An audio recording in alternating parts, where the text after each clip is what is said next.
बिस्मिल्लाहिर्रहमानिर्रहीम। शहर रमज़ान अल्लज़ी अनज़लत फ़ीहिल क़ुरान, ये पाक महीना जिसमें कुरान मजीद परवरदिगार आलम ने नाज़िल फरमाया, पूरी कायनात के लिए रहमत व बरकत व बख्शिश का महीना है।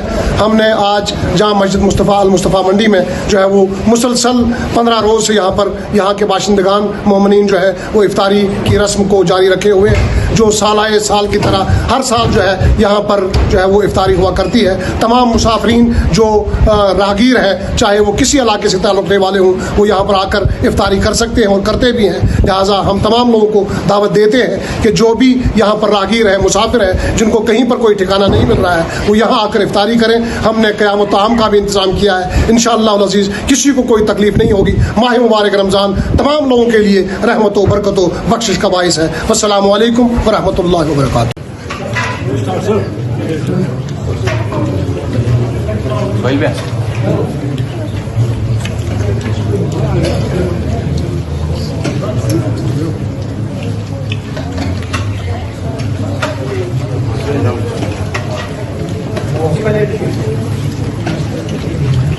Hello.